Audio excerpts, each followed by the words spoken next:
Hello mga kaboy, good morning. So, muna karon lang kaboy, update pa sa atong bukid. So, as of now mga kaboy, hello na mga kaboy. Ayan, this way going to main road mga kaboy. Ayan. At ito, ang mga aming manok. Manok namin mga kaboy. At ito naman yung bahay namin mga kaboy. Ayan. So, ito yung aming balcony mga kaboy. So, ito yung G10 mga kaboy, yan yung project ko dati, yung 2020 pa ata yan mga kaboy, or 2019. Ayan, so ito tapos na po mga kaboy. So, kunti na lang yung kulang. Ayan, tapos na rin. Ito yung kalamansi namin mga kaboy. Ayan. So ito yung grabe, sobrang laki na guys. Tingnan mo, yung santan ba yan?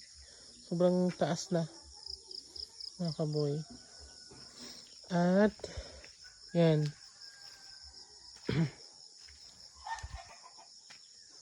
Tapos ipapakita po kayo sa baboy.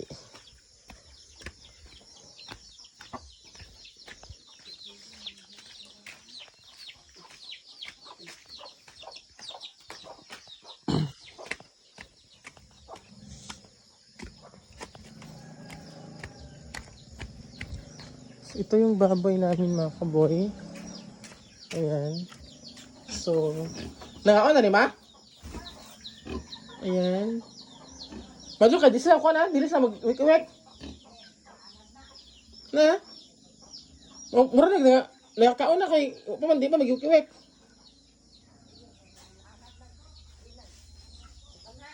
Yan guys. So actually guys, sinadya lang to guys na lagyan. Kasi nga, nung nakaraan, may bumagyo tapos baka mahulog yung bubong dito sa loob. Kaya, nilagyan siya guys. Pang buffer lang sa yero. Para hindi siya talaga direct na mahulog dito sa loob. So, yan yung baboy guys. Yan mga kaboy. Yan siya. Yan siya mga kaboy. Ayan. Hindi sila guys, hindi sila katulad ng ibang baboy na pag umaga gusto na manghingi ng sila hindi. Naghihintay lang sila na naghintay lang kung kailan sila papakainin mga kaboy.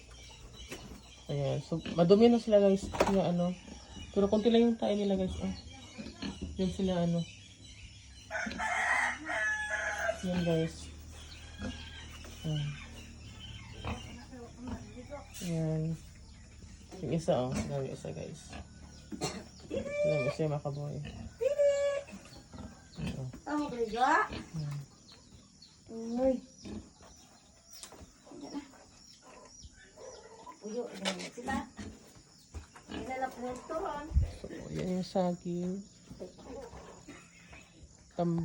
Yung tambis namin mga kaboy. So, kuha tayo guys ng tambis. Yan. Kuha tayo ng tambis. Yan.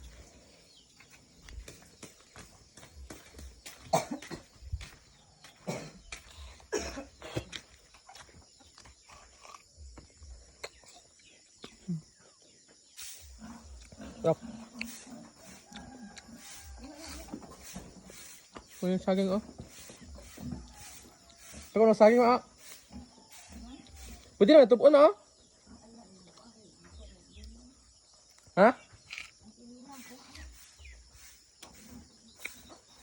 Ito man Ha? Isa na yung saging.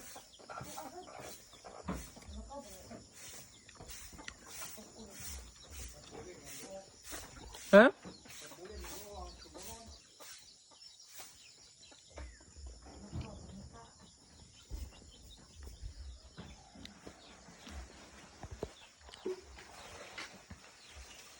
Yun guys.